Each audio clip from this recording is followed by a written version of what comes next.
အိမ်ဘေးကလက်ဖေးစိန်သွားတော့စဝဲတို့လေးကဆယ်နှစ်သားသူသိပါတယ်ကျွန်တော်နဲ့အိမ်နီးချင်းပဲဘယ်လိုဖြောမှလဲစာရေးဆရာကြီးဒီကောင်နောက်တောက်နဲ့မျက်နှာဘိုးမသိဒီကောင်ပြန်နောက်ချင်လို့ကျွန်တော်အီချာကွေးမှတယ်လို့မှားတယ်ဟဲ့ချိုးစိတ်ဤပြက်ခွေလဲတစ်ခွက်กว่าအဲ့ဒီကောင်ကျွန်တော်ကြည့်ပြီးပြုံးတယ်ရပါတယ်တဲ့ဖြောဆရာကိုလှမ်းမှာလက်ဖေးတစ်ခွက်ဟေးချိုးစိတ်ဤပြက်ခွေလဲကြောက်ဘရောဂိတ်ဆုံးဒီချာကွေးလွန်လာအောင်ဒီကလေးကဖြည့်เสียရှိတယ်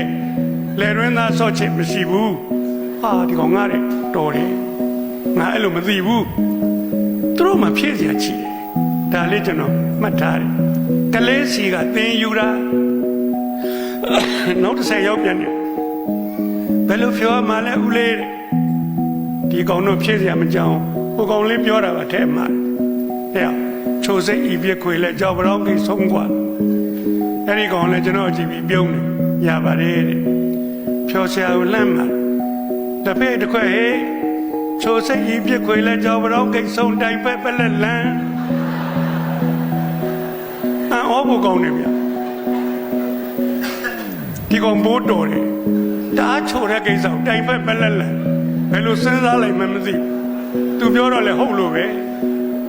ဒါလေးကျွန်တော်မှတ်ထားတယ်ဘုသဘောကျတယ်မှတ်ထားနောက်တစ်ဆိုင်ရောက်ပြန်နေသူတို့ရွယ်လေးပါပဲ7နှစ်ကလေးတွေပါဘယ်လိုဖြောမှလဲဆရာကြီးတဲ့ဒီကောင်တော့ဖြည့်စရာမကြံတော့တော့ပါရှေ့ကကလေးတွေပြောတာအကုန်တန်းစီလွတ်လိုက်ဟဲ့ချိုးစိတ်ဤပြခွေလဲကြောက်ဘရောင်းကိတ်ဆုံတိုင်းပဲပလက်လန်ကွာအဲ့ဒီကောင်လည်းကျွန်တော်ကြည့်ပြီးပြုံးနေဒီကောင်နေပြုံးရင်ကျွန်တော်ကြောက်နေရတယ်ဖြောဆရာကိုလန့်မှာလက်ဖေးတစ်ခွက်ဟေးချိုးစိတ်ဤပြခွေလဲကြောက်ဘရောင်းကိတ်ဆုံတိုင်းပဲပလက်လန်မြောင်းကြတဲ့ခေါင်းဆိုင်ဒီလောက်တောင်ချိုးရင်လားသေစမ်းကွာ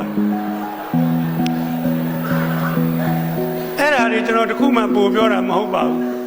ပို့ပြောရအောင်ကျွန်တော်အဲ့ဒါမျိုးတွေလုပ်ကိုမလုပ်တတ်ဘူးဒီကောင်လေးတွေပဲတတ်တာဟာတော်လိုက်တယ်ကလေးတွေကွာသဘောကျတို့တော့ကျွန်တော်ထပ်မမာရဲတော့ပါထပ်မှန်သေးချင်းစိုးနဲ့သေးလှုပ်ချင်လှုပ်မှာပဲခံရမှာပဲ